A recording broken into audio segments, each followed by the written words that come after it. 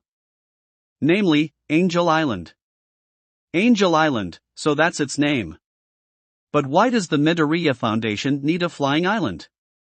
The interviewer asked. Well, I'm sure you and everyone else know that scientific research can be dangerous, I said. Mr. Midoriya and I have rejected several research projects, which, while they could have some great benefits, could also lead to massive disaster. Giant explosions, monsters, and other terrible, terrible things. However, Mr. Midoriya is a firm believer that you can't stop scientific progress. Right now we have a monopoly on chaos science, but that won't be the case forever. Eventually, someone will disregard the risks and pursue this forbidden research, putting themselves and everyone else around them at risk. In order to prevent this, we've made Angel Island a place where the most dangerous research can be pursued, away from everyone else. So this, Angel Island, is a place made to protect the public from mad scientists? The interviewer asked. That's correct, Mike confirmed. The island is being made in cooperation with I-Island. They have a pretty vested interest in getting rid of their mad scientist as well. The island itself is mostly just land, but the ocean and sky surrounding it are going to be filled with the most advanced security on the planet, and there are strict rules. Anything that tries to leave the island without authorization gets destroyed. No exceptions. Warping will be blocked as well. The only way off the island without getting blown to Kingdom Come is to leave via jet, after going through a lengthy inspection process. I see, but what about if someone somehow enters the island without permission? The interviewer asked. Like say someone accidentally flies there, or a plane gets off course? We're a bit more lax about things entering the island than we are about them leaving, Mai explained. In those cases, the security on the island will be issued to deal with intruders and send them away. Assuming they survive anyway. We're not really worried too much about thieves sneaking onto the island. Sure, if someone managed to get something out of there it could be dangerous, but that would require a thief to sneak onto a flying island. Deal with both the advanced inland security and whatever other unspeakable monsters there might be there, steal something, and get off the island without being destroyed by the most advanced defense force known to man. And with warp quirks not being able to be used on Angel Island, all of that is nearly impossible. Alright, but there's one thing I've been wondering about that you haven't mentioned. The interviewer said. Do you have a way of protecting these scientists from their own experiments? Absolutely not. If we could do that, we'd already be doing those experiments. Mai said with a stern and serious look on her face. Let me be completely clear. If you volunteer to go to Angel Island, you are doing so with the full knowledge that you are probably going to die. You will be killed by either your own research or the research of your peers. We will have top-of-the-line security there to try and protect the scientist, but even then we fully expect most of the people going there to die. And, you're still sending people there regardless? The interviewer asked, looking absolutely stunned. Yes, and as cruel as that might sound. We have little other choice. Mai continued. It's not in our hands. It never was. We can't stop people from doing these experiments at some point, we can only put them in a controlled and secluded environment, to minimize the damage done. Let me give you an example. Say there is an experiment that causes a massive explosion. Which would you rather happen? A lone scientist doing that experiment in secret in a city, killing hundreds of thousands, maybe even millions of people. None of whom had any choice in the matter or knowledge that that would happen. Or, would you rather that scientist do that experiment on Angel Island, killing at most a couple thousand scientists? All of them knew the risk of being there and chose to work there anyway. You have to choose, otherwise option 1 happens. So it's a matter of sacrificing the few to save the many. The interviewer surmised. Not really. Can you say that we're sacrificing them when they do this to themselves? Mai pointed out. Also, let me be clear. The only people working on Angel Island will be people who know the risk and choose to work there anyway. And even then, any employee on Angel Island will always have the option to leave, provided that their leaving doesn't provide any security risks. Like if they get infected by some weird virus or something. Have you already taken these volunteers? The interviewer asked. Yes. We have a couple thousand volunteers. Mai sighed. I find it insane, but the fact that we were able to find that many people willing to completely disregard safety in such little time, kinda proves Mr. Midoriya's point. It'd only take one of these guys to do something stupid, and an untold amount of people could die. Well, I suppose at the very least, it's good that the Midoriya Foundation is taking the danger presented by this seriously. The interviewer said. Although I would like to talk a bit more about this new kind of science, you call it, chaos science? What is it exactly? We've only heard rumors, and seen complete products, but we don't know anything about it. Well, I'm sure you've heard the rumors that chaos science harnesses the power of quirks, Mai said. This is true, to an extent. You see, we discovered the secret of quirks. All quirks. And not just quirks, this energy is the base of all things. Chaos energy. A powerful energy, with infinite potential. All energy, matter, and quirks contain chaos energy. If that's the case, then how haven't we been able to find this before now? The interviewer asked. That's because, while chaos energy is in everything, the chaos energy we have access to is impure, Mai explained. You see, there are two kinds of chaos energy. Pure chaos energy. And impure chaos energy. Basically, you can think of pure chaos energy as a blank piece of paper. You can do anything with a blank piece of paper. But as soon as you do something with that paper, it becomes something else. And you can't really do anything else with it. That's impure chaos energy. There is pretty much no source of pure chaos energy that we can find naturally, and even if there was, pure chaos energy turns into impure chaos energy almost instantly when exposed to pretty much anything. We've been surrounded by chaos energy all our lives, but since we weren't able to find the source, we were able to identify what we were looking at. I see. The interviewer said. In truth, she understood none of that but just wanted to move on anyway. So you were able to find a source of this pure chaos energy then? Yes, due to the unlimited abilities of impure chaos energy and quirks, it's entirely possible that there would be a quirk that creates pure chaos energy. Mai continued. And that's exactly what happened. I discovered someone capable of emitting pure chaos energy, back when I was working for the DOC. I attempted to pursue studying them, however, I was told that it wasn't relevant to our tasks and that I needed to discontinue my research. Fortunately, Mr. Midoriya happened upon some of my research papers and took an interest in it. Deciding to create the scientific research branch of the Midoriya Foundation, and giving me the funding and ability to continue my research. But that just adds more questions. Why did Izuku Midoriya need a research branch? Why did he want to study chaos energy? What's his goal here? The interviewer asked. Well, Mr. Midoriya had a few reasons for wanting to support my research, Mai said. Part of it is because he thought it was an opportunity for profit. But he also had a genuine interest in our research. Mr. Midoriya loves quirks and discovering their capabilities, so he was curious to see what our research would produce. But the last, and most important reason, is he wanted to use our research to help protect his kids. So he didn't want to find a way to say, give himself a quirk? The interviewer asked. Mai sighed. Oh boy. That rumor. It's true we are studying ways to get rid of quirklessness. But first of all, Mr. Midoriya didn't know we'd be capable of that, back when he first started funding our research. And secondly, this is more for the sake of quirkless people everywhere, not just Mr.